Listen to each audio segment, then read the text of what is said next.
Hello everyone, welcome to class find your value.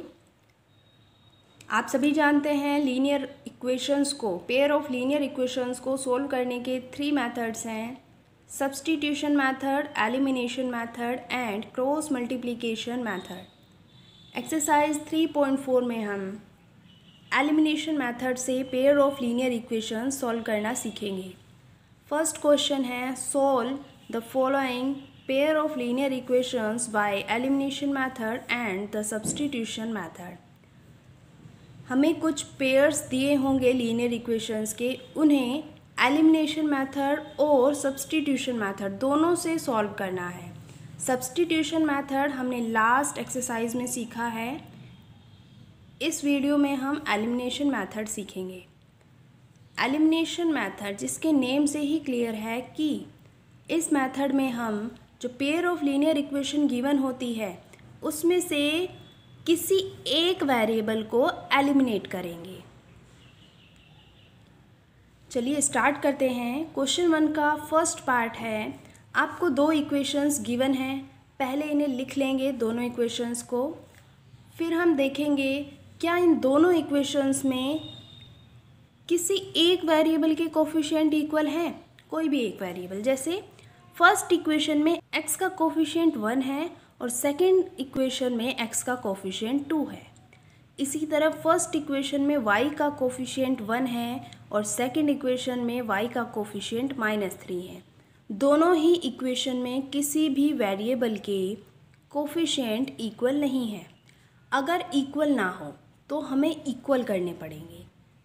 हम multiply या divide कुछ भी यूज़ कर सकते हैं दोनों इक्वेशन से किसी एक वेरिएबल के कोफिशिएंट को इक्वल करने के लिए। जैसे फर्स्ट इक्वेशन में x का कोफिशिएंट 1 और सेकंड इक्वेशन में x का कोफिशिएंट 2 है। अगर हम फर्स्ट इक्वेशन में इस पूरी इक्वेशन में 2 से मल्टीप्लाई कर दें तो ये 2x बन जाएगा और दोनों इक्वेशन में x का कोफिशिएंट इक्वल हो जाएगा। सो हमें पहला काम यही करना है, अगर कोफिशिएंट इक्वल ना हो तो इक्वल करने हैं। सो फर्स्ट इक्वेशन में जब हम मल्टीप्लाई कर रहे हैं, इक्वेशन 1 की मल्टीप्लाई 2 से कर रहे हैं तो ये आ जाएगा, पूरी इक्वेशन में करनी है मल्टीप्लाई।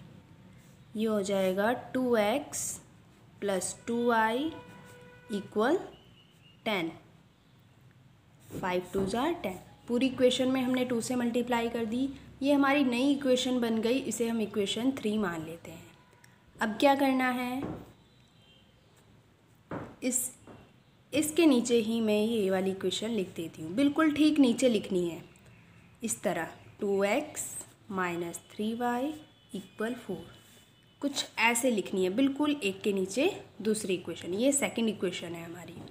अब हमें देखना है कि जो हमने वेरिएबल्स के कोफिशिएंट इक्वल किए हैं, x वेरिएबल का कोफिशिएंट इक्वल किया है हमने दोनों इक्वेशन में, तो इन्हें एलिमिनेट कैसे किया जाए। क्योंकि अगर दोनों इक्वेशंस को हम ऐड करेंगे तब तो ये 2 और 2 4 हो जाएगा।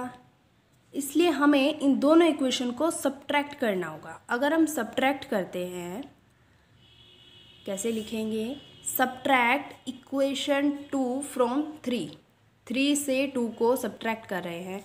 या फिर आप इजी वे में लिखें, ऐसे लिखें, इक्वेशन 3 माइनस इक्वेशन 2। 3 में से इक्वेशन 2 को हमने माइनस किया। जब माइनस करते हैं तो साइन चेंज हो जाएगा। ये +2x था, माइनस हो गया। ये -3y है, +3y हो जाएगा। और ये +4 है तो -4 हो जाएगा।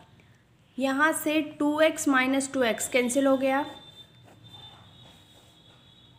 हमने x और y इन 2 वेरिएबल से एक वेरिएबल एलिमिनेट कर दिया। x वेरिएबल एलिमिनेट हो गया। अब बचा केवल y, उसी को सॉल्व कर लेंगे। 2y + 3y 5y = 10 - 4 यानी 6। यहाँ से y की वैल्यू आ जाती है 6/5। अब ये जो वैल्यू आई है इसे हम दोनों में से या तीनों में से किसी भी एक इक्वेशन में पुट करेंगे और दूसरे वेरिएबल की भी वैल्यू फाइंड कर लेंगे। फर्स्ट इक्वेशन हमें इजी सी लग रही है, इसी में हम पुट कर लेते हैं। y की वैल्यू को हम फर्स्ट इक्वेशन में पुट कर रहे हैं। x प्लस वाई, वाई है 6/5 इक्वल 5, x आ जाएगा 5, ये प्लस 6/5 है, ये RHS में जाएगा तो -6/5 हो जाएगा। 5 का डिनोमिनेटर 1 होगा, दोनों का एलसीएम 5 और ये आ जाएगा 25 - 6। यहाँ से x की वैल्यू आ गई 19/5, x आया 19/5, y आया 6/5। ये है एलिमिनेशन मेथड। बहुत ही इजी मेथड है, अगर आपको समझ आ जाता है तो इतना अच्छा मेथड है ये कि आप सारे क्वेश्चंस इसी मेथड से करना चाहोगे। ये क्वेश्चन हो गया, x और y की वैल्यू आ गई हमारी। इसी क्वेश्चन को यानी इसी पेयर ऑफ इक्वेशन को हमें सब्स्टिट्यूशन मेथड से भी सॉल्व करना है। एलिमिनेशन से हमने कर लिया, अब सब्स्टिट्यूशन मेथड से सॉल्व कर लेते हैं। सो सब्स्टिट्यूशन मेथड में क्या कर रहे हैं, फ्रॉम इक्वेशन 1, फर्स्ट इक्वेशन से यह है x प्लस वाई इक्वल 5, यहाँ से x की वैल्यू निकाल लें 5 - y, x की वैल्यू निकाल ली 5 - y। अब इस x की वैल्यू को हम पुट कर देंगे सेकंड इक्वेशन में। सेकंड इक्वेशन है 2x - 3y equal 4, 2x, x की वैल्यू हमने अभी निकाली 5 - y -3y इक्वल 4, यहाँ से आ जाएगा 2 के अंदर मल्टीप्लाई 10 - 2y - 3y इक्वल 4 और 10 - 5y इक्वल 4 -5y इक्वल 4, ये 10 माइनस में हो जाएगा। y की वैल्यू आ गई 6/5, जो y की वैल्यू आई 6/5, इसको हम पुट कर देंगे फर्स्ट इक्वेशन में। फर्स्ट इक्वेशन है x इक्वल 5 - y, y की अभी हमने वैल्यू फाइंड की है 6/5, इसे सॉल्व करेंगे आ जाएगा 19/5, तो x की वैल्यू 19/5, y की वैल्यू 6/5। ये सब्स्टिट्यूशन मेथड से किया और ये एलिमिनेशन मेथड से किया था। तो आप किसी भी मेथड से करें, x और y की वैल्यू सेम आनी है। Thanks for watching.